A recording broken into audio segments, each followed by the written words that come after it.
Sir, जिस तरीके की जो चीजें अभी चल रही हैं, संजय जी, सीजेपी के सर जो प्रोटेस्ट हुआ उसमें जिस तरीके से लाठीचार्ज हुआ, और देखिए मैं कह रहा हूँ सीजेपी के अलावा अब स्वतः स्फूर्त लोग हैं। अब ये किसी संगठन, एक संगठन, दो संगठन का नहीं है। ये पक्ष विपक्ष का मामला नहीं रहा। जनता ने, युवाओं ने, छात्रों ने अपने हाथ में ले लिया।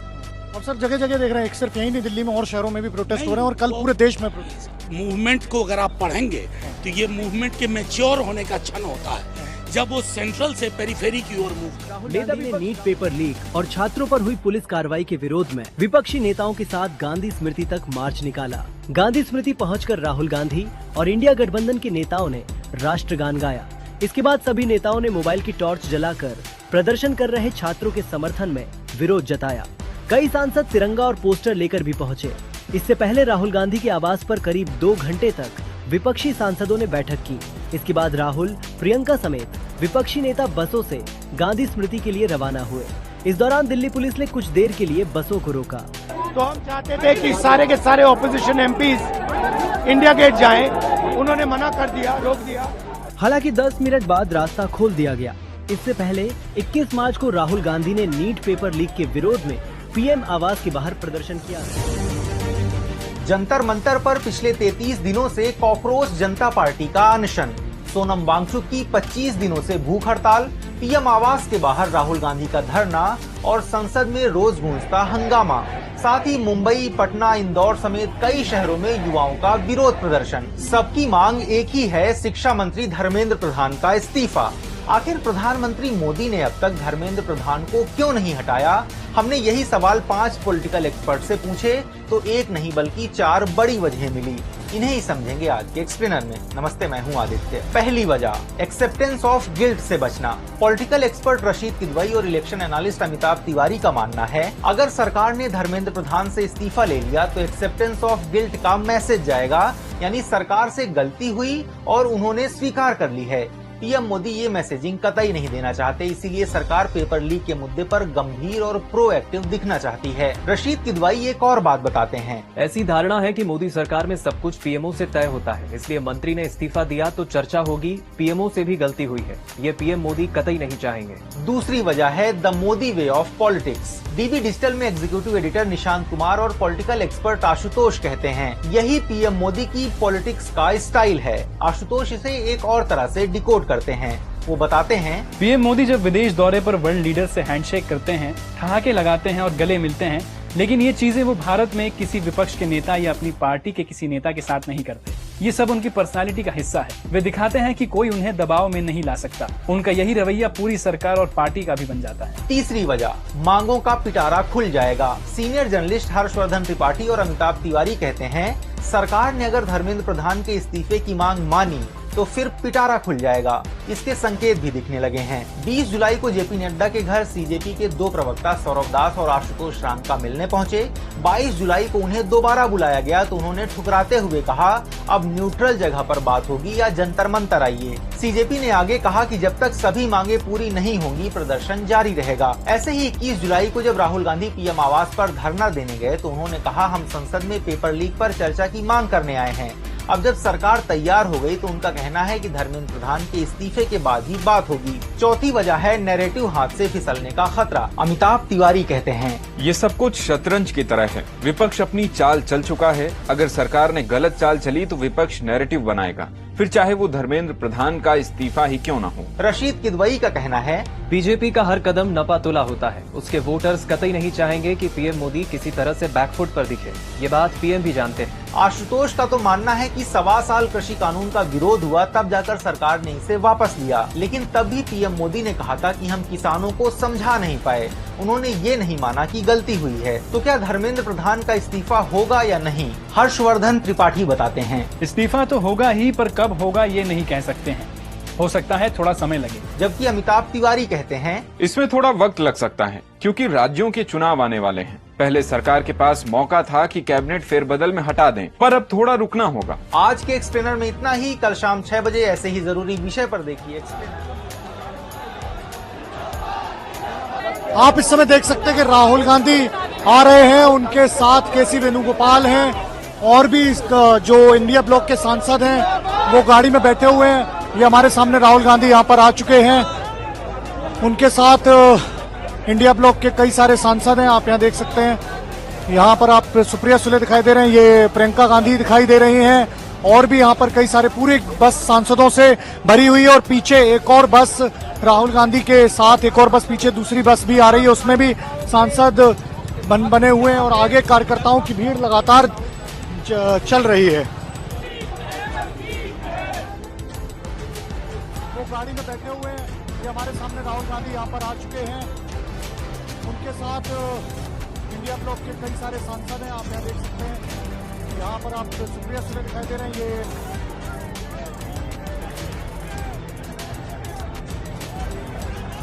यूजी 2024 पेपर लीक मामले में सीबीआई ने परीक्षा माफिया कहे जाने वाले संजीव मुखिया को क्लीन चिट दे दी है।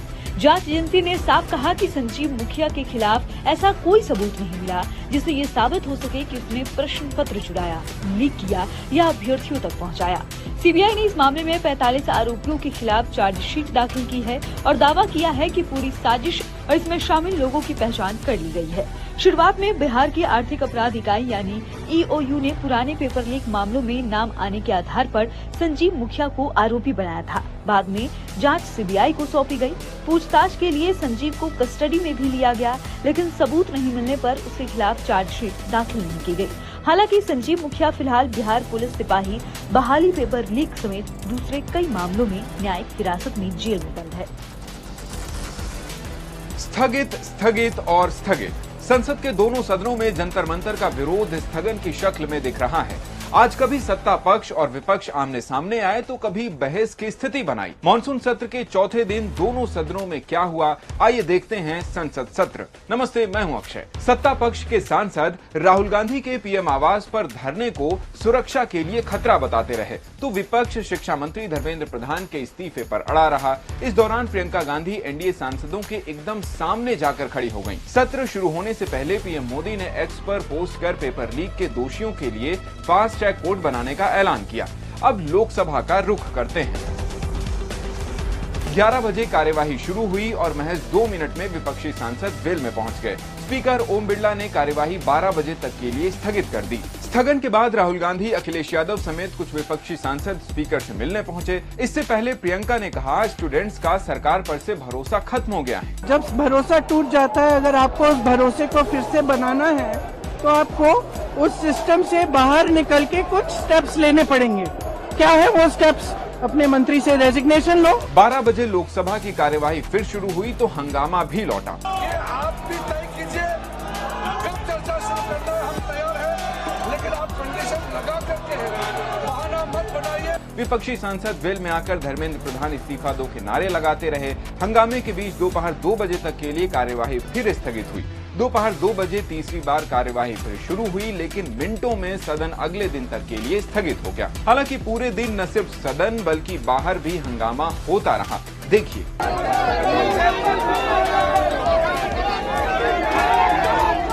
राज्यसभा में भी दिन भर ऐसा ही टकराव रहा।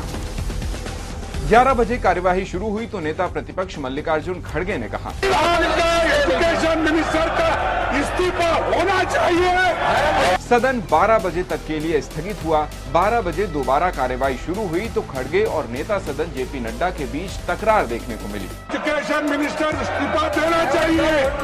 विपक्ष का व्यवहार बहुत ही गैर जिम्मेदाराना है। ये न चर्चा चाहते हैं, न ही हाउस को चलने देना चाहते हैं। महज 2 मिनट में ही कार्यवाही स्थगित हो गई। 2 बजे 1 मिनट चलकर सदन 3 बजे तक के लिए फिर स्थगित हुआ। 3 बजे कार्यवाही फिर शुरू हुई। कुछ देर के हल्ले गुल्ले के बाद कार्यवाही को अगले दिन के लिए स्थगित कर दिया गया। कुल निष्कर्ष ये है कि चौथे दिन भी सदन चला कम, अटका ज्यादा। एक तरफ इस्तीफे की मांग तो दूसरी तरफ चर्चा की पेशकश। संसद में जो कहा सुना गया, हमने बांच दिया। मिलते हैं संसद सत्र के अगले एपिसोड में। अभिजीत, ये भी हो रहा था कि भाई तुम कचौड़ी खा रहे हो। मैंने तो तुम्हें स्ट्रांगली डिफेंड किया ना। कोई रेप थ्रेट दे रहा है 15 साल की बच्ची को, और उस वीडियो में कोई जय श्री राम बोलते हैं। तो ये जो सब नॉनसेंस फैला रहे हैं ना, ये वही लोग हैं जो देश के किसी भी मुद्दे पर नहीं बोलते कि ये मानो कि वो मेरे राम है, मेरे कृष्ण। ऑफकोर्स मैं इस पर आपत्ति दर्ज करूंगा। इस वक्त हमारे साथ बात करने के लिए मौजूद हैं विजेता दहिया, जो कि अब पूर्व प्रवक्ता हैं। अभी भी आप कॉकरोच जनता पार्टी से जुड़े हैं। क्या लगता है आपको, क्या वजह रही निकालने की? अचानक से अभिजीत और आशुतोष जिन्होंने कहा कि विजेता आप मत आना, तो मैं एकदम से कि क्या हुआ कि नहीं आपने बर्गर खा लिया और यहाँ पे तो मार्च हो रहा था। तो मैंने कहा अरे जो प्रोपागेंडा फैला रहे हैं वो तो फैला रहे हैं, मैं तो तुम्हारे साथ हूँ। तो तुम मुझे पिछली 2 रात से देख रहे हो, 1 मिनट के लिए मैं सोया नहीं हूँ। जिन्हें ये दिक्कत थी कि मैंने ये क्यों कहा कि प्रेमानंद में ये महाराज नहीं है, और जो कि मैंने बताया भी कि अगर वो ये कहेंगे एक कन्विक्टेड रेपिस्ट आसाराम को लेकर कि ये मानो कि वो मेरे राम है, मेरे कृष्ण है, तो ऑफकोर्स मैं इस पर आपत्ति दर्ज करूँगा। इवन इफ आपको निकाल दिया था, आपको वही प्रदर्शन स्थल पर लगातार बने रहना चाहिए। मैं वैसा बेवकूफ़ नहीं हूँ कि भाई मतलब मुझ पे थ्रेट है ना, मुझ पे थ्रेट है और फिर भी मतलब ज़बरदस्ती वो करूँ। ऑफकोर्स जान है तो जहान है। एक सेंस ऑफ इनसिक्योरिटी आपको भी लग रही होगी, सिक्योरिटी थ्रेट तो है। नहीं, प्रोटेस्टर्स से कोई इनसिक्योरिटी नहीं है। वहाँ पे गुंडे आते रहते हैं, बीच में भी वहाँ पे आए, और अब इसको लिंचिंग की जाती है तब हमें जय श्री राम सुनता है। कोई रेप थ्रेट दे रहा है 15 साल की बच्ची को, और उस वीडियो में कोई जय श्री राम बोलता है। मतलब बहुत गलत कर दिया है, मतलब देश के साथ मतलब आतंकी पैदा कर रहे हैं ये लोग। आपने कहा नहीं मैंने इतनी मेहनत की, आप एक छोटे से इशू के लिए हमें हटा रहे हैं, बर्गर जैसे नॉर्मल इशू। हाँ, मैंने यही कहा कि मतलब ये क्या है, तो फिर यही था नहीं मुझे तो वायरल हो रहा है। मैंने कहा यार वायरल तो अभिजीत ये भी हो रहा था कि भाई तुम कचौड़ी खा रहे हो, मैंने तो तुम्हें स्ट्रांगली डिफेंड किया ना। गीतांजलि, अभिजीत की आशुतोष सब एक ट्रक पे बैठे हुए थे ऊपर से और प्रदर्शनकारियों को समझा रहे थे, वहां से आप नदारत दिखे। ऐसा नहीं है केवल मेरे बारे में कहा जा रहा था, वो सौरव आशुतोष के बारे में भी कहा जा रहा था कि इसी टाइम पे वो वहाँ पे क्यों गए, अभिजीत ट्रक के ऊपर क्यों था, नीचे क्यों नहीं था। तो मैंने तो सबको ही डिफेंड किया। ये बाकी पॉलिटिक्स पार्टी से इनका कोलैबोरेशन बढ़ता जा रहा है, ये कोई वजह हो सकती है? नहीं, ऐसा कुछ नहीं है। मैं तो मानता हूँ कि जो पॉलिटिकल पार्टीज हैं, ऑफकोर्स उनका काम है पॉलिटिक्स, तो जनता के मुद्दों पर उन्हें राजनीति करनी चाहिए। ऐसा नहीं है कि जब बस इलेक्शन आए तभी आप एक्टिव हो, तो आंदोलन करनी चाहिए, और युवाओं का कोई आंदोलन है तो उसमें जुड़ना चाहिए। और क्या ज्वाइन किया आपने सुलेंगे? आखिरकार कॉकरोच जनता पार्टी के प्रोटेस्ट ने बीजेपी को बड़ी बैठक बुलाने पर मजबूर कर दिया।